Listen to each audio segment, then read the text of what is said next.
Service exam math reviewer number 43 and 44 tungkol pa rin sa percentage problem. Okay, so pause the video and try to answer before watching my solution. Okay, so let's start with number 43. The Philippines and some other Asian nations decided to cut their oil consumption by 2 million barrels a day. So 2 million barrels a day if this is 5% of their daily consumption.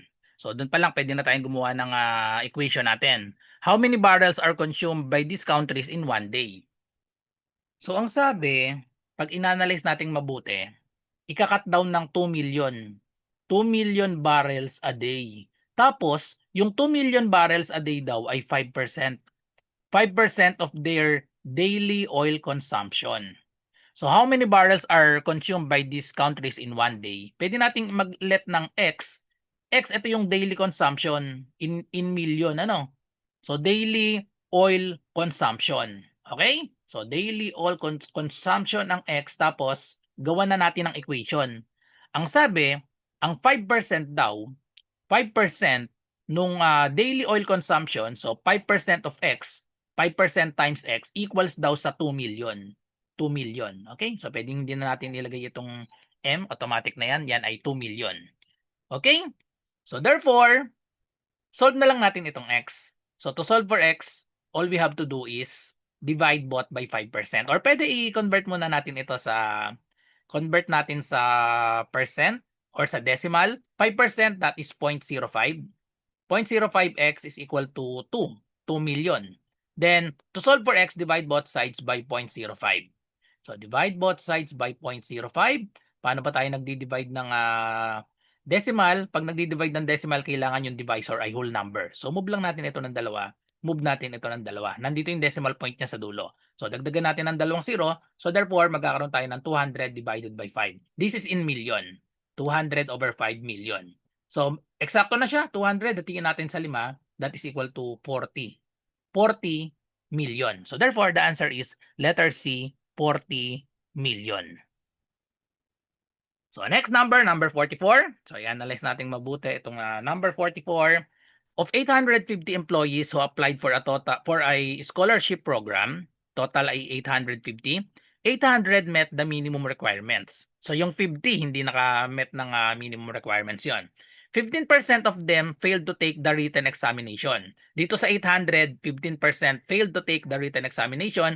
What percent of all the applicants took the written examination? Okay, so i-analyze muna natin yung mga given dito, 850, 800, tsaka 15%. Okay. Itong 850, ito yung all applicants ito, yung 850, yan yung all applicants. All applicants. 800, ito yung met the minimum requirements. Okay? So, met the requirements. Okay.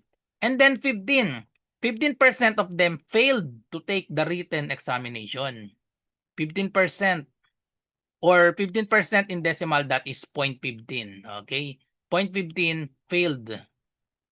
Failed to take the written examination. Failed to take the written examination. Okay? Failed to take the written examination. So ang tanong, what percent of all the applicants took the written examination? Ang hinahanap natin yung took the written examination. Yung 15%, yan yung failed to take the written examination. So kailangan natin kuhanin yung what percent of all applicants took the written examination. So all we have to do, kunin natin yung 15% nitong 800. Tapos, i-subtract natin. Kasi yung 15%, yan yung failed to take the written examination. So maraming way para kuhanin itong 800, 15% ng 800, pwedeng fraction, pwedeng decimal, pwedeng chop-chop method. So pag nag-fraction tayo, i-multiply lang natin 800 times 15%. Ang ibig sabihin ng percent ay 15 over 100. So fraction na lang, magandang gamitin dito, no? Kasi makakancel na yung dalawang zero, cancel yung 100. Tapos 8 times 15 equal na ito sa 120. So 120, ito yung failed to take the written examination. So another solution dito, 15% of 800, pwede tayong mag-chop-chop method. Paano yung chop-chop method? I-chop-chop natin yung 15% as 10%, and then plus 5% equal na siya sa 15%. Bakit 10% at 5? Kasi madaling isolve yung 10%. Ang 10% ng 800 ay tanggalin lang yung isang zero, magiging 80. Tapos ang 5% ay kalahati ng 10, so therefore kalahati ng 80, 40. Pag inad natin, 80 plus 40, 120 pa rin. So tapos yung 120, isubtract natin dito sa total na nag-met ng minimum requirements, isubtract natin 800 minus 120. So ano magiging sagot dito? Bring them lang itong 0 minus 0 is 0. So 80 minus 12, that is equal to 68. Therefore, 680. Ito yung 680 took the written examination, 680. Out of the total applicants, ilan yung total applicants? 850. So para makuha natin yung what percent of all the applicants took the written examination, i-divide lang natin.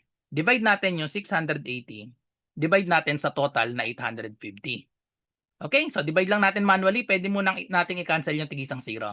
Okay, so then divide lang natin manually, 68 divided by 85. Dagdag tayo ng dalawang 0 kasi percent yung kinahanap natin. Ito yung mga choices natin. Tingin lang sa mga choices. Tapat dito yung decimal. 68 divided by 85, maliit, no? So, 0. Kunin natin yung sumunod, 680 divided by 85. Base sa choices, 8 or 9 lang ito. So, try muna natin yung 8. 8 times 5, we have 40. Carry 4. 8 times 8 is 64 plus 4, 68. Ayun, eksakto na. So, eksakto na siya. So, therefore, pag sinubtract 0 na ito, bring tong 0, ilagay na lang natin dito. Therefore, 0.80 in decimal, so that in percent, that is equal to 80%. So, therefore, the answer is letter A, 80%. Follow for more. Sa mga naghahanap po ng murang civil service exam review, ito po yung offer ko sa inyo. 99 pesos lang po, all in na po ito. Meron tayong 500 slots na available. Ito po yung mga inclusion niya. 10 days math and logic tutorial via Zoom. Online po ito ha. So ang schedule na itong 10 days, ito po. Ayan, math and logic. 7 to 9 p.m. po lahat ito. MWF po ito. So July 6, integers, PEMDAS, GCF, and LCM. July 8, fractions and decimals. July 10, law of exponents and radicals and unit conversion. July 13, number series and number analogy. July 15, basic algebra. July 17, percentage, ratio, and proportion. July 20, word problems. July 22, data interpretation. July 24, logical reasoning. And July 27, abstract reasoning. So, madadaanan po natin lahat ng mga math and logic. Meron din tayong Google Forms reviewer sa ibang subjects kagaya ng verbal ability, analytical ability, general info. Marami rin tayong mga 150 item na mock test. Then may only replay din po tayo ng past session. Ito pong mga Zoom meetings natin, recorded po yan sa exclusive na FB group natin. So ano pong inaantay nyo, mag-message lang po kayo sa akin dito sa aking FB RJ Enseñado.